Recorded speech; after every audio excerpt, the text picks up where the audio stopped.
Hey guys, welcome back to my YouTube channel Paul Science Hub. Hope you all are good. So in today's video हम बात करेंगे good governance की, जो कि हमारा topic है from public policy and administration in India.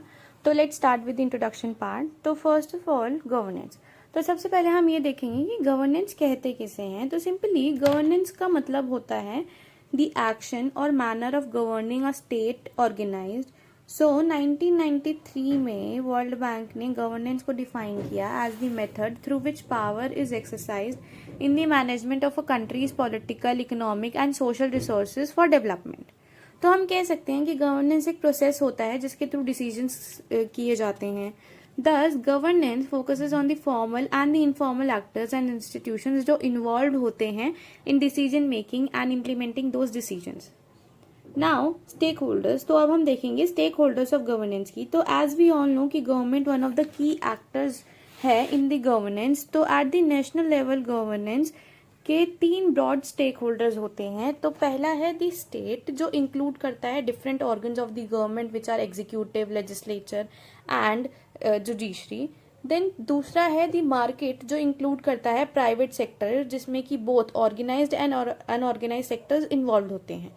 Then तीसरा है द सिविल सोसाइटी, जो इंक्लूड करती है ऑल ग्रुप्स को जो स्टेट और मार्केट इंक्लूड नहीं करती हैं, और ये काफी डाइवर्स होता है इन नेचर.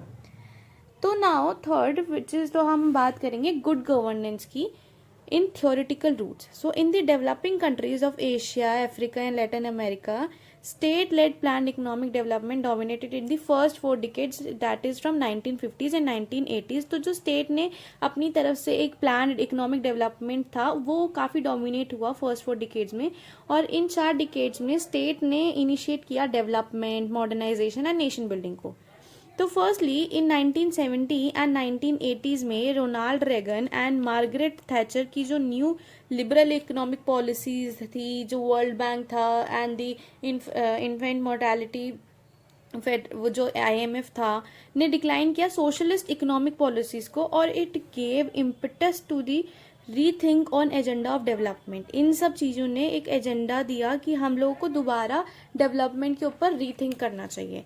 फिर जो well known free market economist and the political philosophers आए, उन्होंने अटैक किया over the centralisation of economy, और इन्होंने आर्ग्यू किया फेवर में ऑफ मार्केट लेड डेवलपमेंट की, strongly favoured privatisation, spending cuts etcetera etcetera.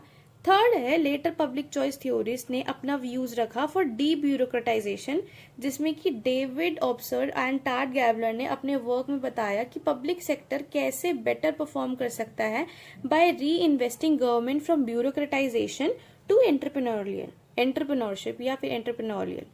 Now fourth, in 1980 and 1990s the environmental movement, the idea of sustainable development emerge हुआ.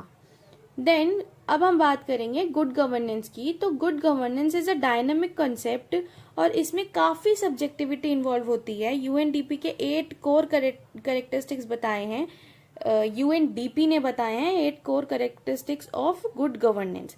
तो पहला है हमारा पार्टिसिपेशन, जिसमें सारे सेक्शन की पार्टिसिपेशन है, और ये पार्टिसिपेशन अपॉर्चुनिटीज प्रोवाइड करता है to citizen in a decision making. Then हमारा दूसरा है कंसेंसस ओरिएंटेड. तो जो good governance requires meditation of different interest in society. It is a broad and long term perspective कि क्या नीडेड है सस्टेनेबल ह्यूमन डेवलपमेंट के लिए. थर्ड है रूल ऑफ लॉ. हम सब जानते हैं कि good governance requires fair legal framework, जो बिना किसी पार्शियलिटी के डिसीजंस ले, अपना किसी के प्रेशर में आके अपने डिसीजंस ना ले. Full protection of human rights, particularly उनके लिए जो माइनॉरिटीज हैं, जो वल्नरेबल सेक्शंस ऑफ सोसाइटी हैं, and an independent judiciary is also mandatory. Then fourth है रिस्पॉन्सिव. तो ये जैसे कि मैंने यहाँ पे मेंशन किया है कि good governance requires institution and process try to serve all stakeholders within a reasonable time frame, like redressal of citizen grievances, citizen orientations, etc. Then fifth है हमारा ट्रांसपेरेंट. लाइक ट्रांसपेरेंसी का मतलब होता है कि जो डिसीजंस लिए हैं और जो उनकी इन्फोर्समेंट हुई है वो are done in a manner that follows rules and regulations. For example right to information act है. नाउ सिक्स्थ है हमारा अकाउंटेबल. लाइक मैंने यहाँ पे मेंशन किया है that accountability is the acknowledgment and assumption of responsibility for actions, product decisions and policies, और जो इसके कंपोनेंट्स होते हैं वो होते हैं answerability, sanction, redress and system improvement. Then seventh is the effective and the efficient one, and eighth is the equitable and inclusive.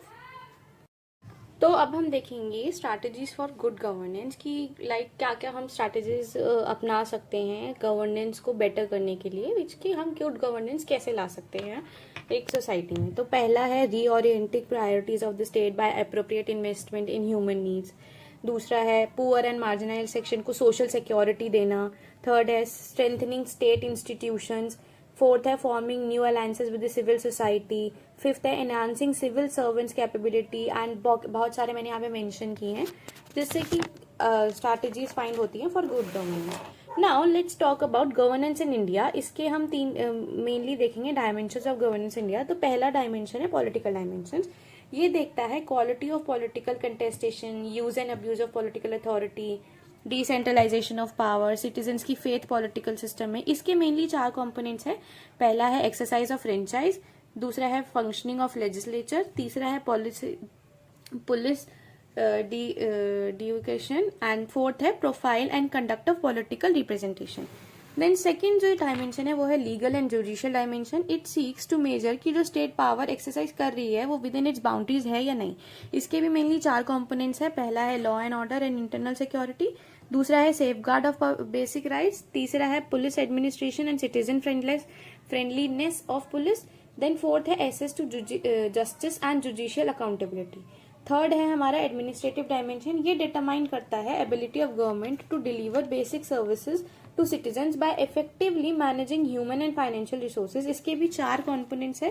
पहला है सिटीजन इंटरफेस एंड एंगेजमेंट, दूसरा है managing in human and financial resources and other resources, तीसरा है basic service delivery, and fourth is corruption perception. Then हमारा fourth है economic dimension.